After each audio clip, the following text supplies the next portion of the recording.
Ulan na talaga.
Ano nga yung problema sa tiyan mo dati, te? Kung naoperahan ka, te? Mayoma.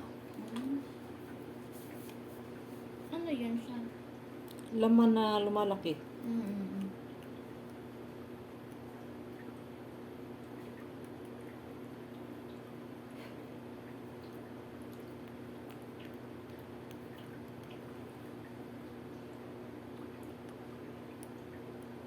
Sa ano daw yun eh. Sa hormones. Na ano. Dapat nga ano. Yung ganun. Ano tawag noon. Pag edad na 60, wala na sana yung mayuma na yun. Pero kasi sa akin, lumaki dahil yun nga.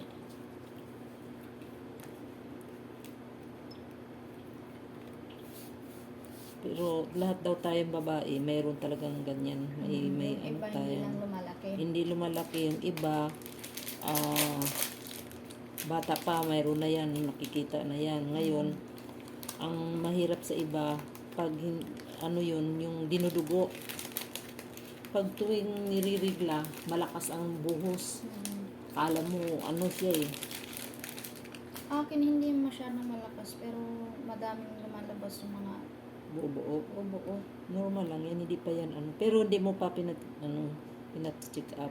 Hindi naman, kasi lagi-lagi Kung Tsaka normal naman. ano lang, parang hormones, ano ba? Oo. Ang sakit din ng ano? Yung dito puson? ko. Mayroon naman talagang ganun eh. Mayroon ano na. Pero may ibang babae na parang wala lang Ako, sila pag noon.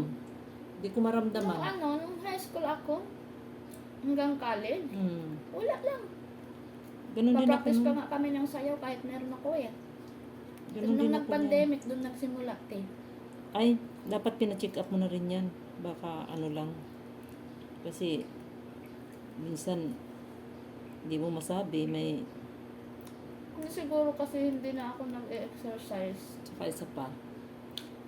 Ang tawag noon, nagpa-vaccine ka no? Ako rin nung nagpa-vaccine eh. Para nag-trigger doon sa ano eh. Parang doon ata nagsimula Oo, kasi ang dami pag nung ang dami doon sa hospital na laging sinasabi na mula lang daw sila na injeksyonan. Hala, Ganun. oo, parang Ganun talaga ang anong doon. So, Tapos- hindi lang kay 10 kami nakahilira, ang lalaki ng mga tiyan. Tapos pag tinatanong mo, ano nangyari? parang nag-trigger, no? Doon sa ano. Sabi niya, naku, mula lang itong inano. Pero dinideny ng mga doktor. Na Kasi hindi yung mga yun. vaccine na yan, may mga side effect din yan eh. Oo, kaya nga, di ba, pag bago ka tinatanong ka, ni-screen ka muna nila kung anong sakit mo, may sakit ka sa puso, kung anong ano, doon. Kasi naramdaman ko yun, nung ininjeksyonan ako, after 1 week, parang may hangin na tumakbo dito. So, hindi ko lang yun hindi ko lang yung pinapansin. Sabi ko, baka may hangin, may kabag lang. Parang ganun lang. Anak ko po, September yata ako nagpa-vaccine. September, October, November. Nirigla na ako. Nagulat ako. Sabi ko, menopause na ako. Ilang taon na ako? 62. Yun, nagulat na ako. Pero, binabaliwala ko lang muna yun ng pagdugo-dugo ko kasi sabi nila na mayroong iba na nirerigla daw ano daw kahit may ano daw parang manunumbalik daw ang ano man sa Bisaya na parang numbalik yung regla mo parang nagganon. So pinabayaan ko lang yun. December halos araw-araw na ano talagang araw-araw na ako nirerigla. Tapos sabi ko hindi na to normal. Kinabahan na ako. Nagpatingin ako sa ano sa lying in sa diyan sa ano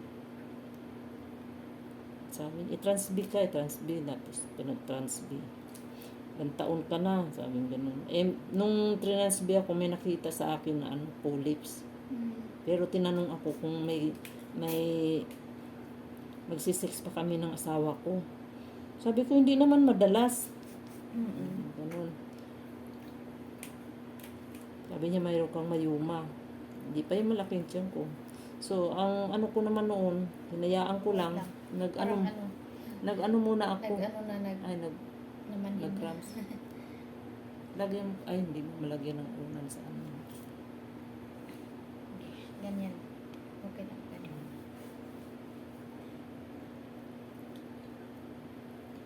So, yun na nga.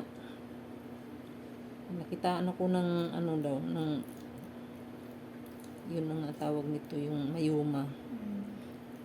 Sa kakaanuhan ko, baka sakali natanggal, gamit ako ng mga herbal.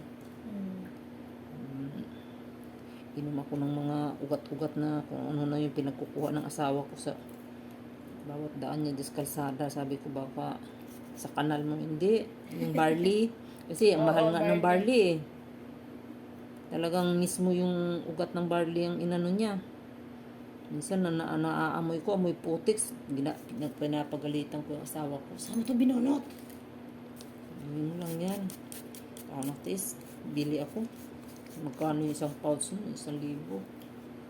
Tapos, bumibili ako yung sa ano na, yung container. Isang container. Halos 1 taon yan. Pataka ako sa tiyan ko. Lumalaki. Hindi naman pinapakinggan yung inom ko ng gamot. Yun. Pumunta na ako ng ano, hingi ako ng advice kung anong gawin. Sabi niya, magpaano ka na? Hindi na yan normal, nanay. Sabi ganun ng nurse sa Almansa. I-repair ka namin sa ano, sa yun, sa Puti ba yun? Ang tawag nito? Sa district. Matagal pa ako. Maabot ako ng 6 na buwan bago ako na operahan dahil schedule. Ano itong ganawin mo? Paano ka? So, 6 na buwan talagang hintay ko. Ano ng schedule. Magtiyaga lang ako dahil siyempre walang pera. Libre ka lang. Ano babawasan to? Pag libre pa naman mo, ang tagal ng proseso. Ay, sinabi mo pa, matagal talaga.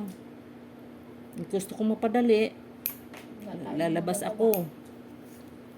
Ako sa labas magpapa-laboratory. Para lang mapadali yung operasyon.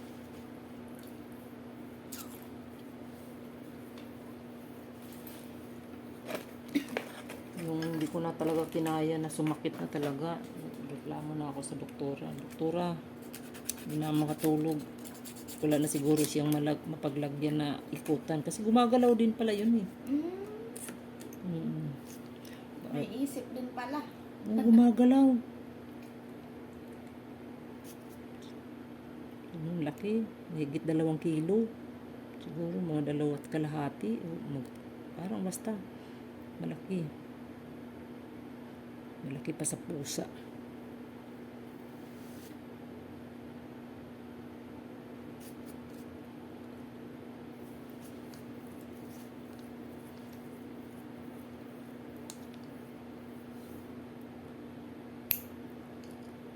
Kainaman lang kasi hindi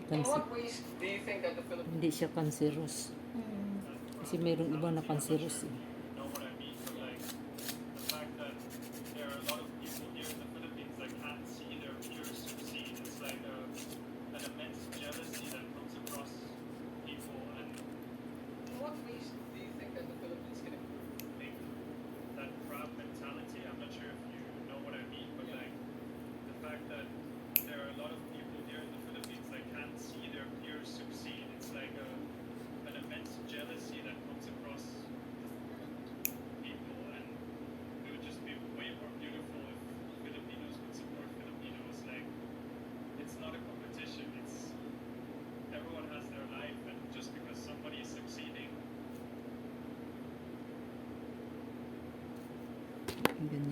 kasi hindi ko matanggal.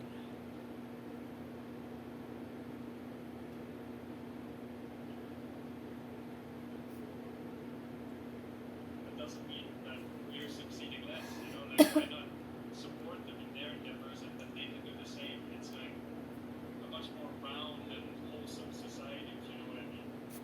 In what ways do you think that the Philippines can improve? I think that crowd mentality, I'm not sure if you know what I mean, but like the fact that there are a lot of people here in the Philippines that can't see their peers succeed. It's like a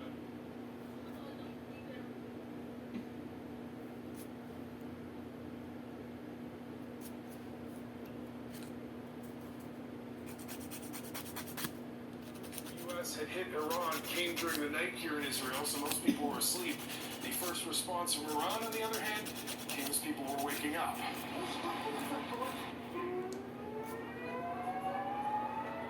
According to Israeli officials, there were two waves of missiles. The first just after 7 a.m., the second minutes later. Air defenses intercepted and destroyed most of the estimated 35 projectiles. Three made it through. There were impacts in Haifa, Tel Aviv, and just south of Tel Aviv. The Israeli Health Ministry reports 86 people were taken to hospital. No one was seriously injured.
Thank you.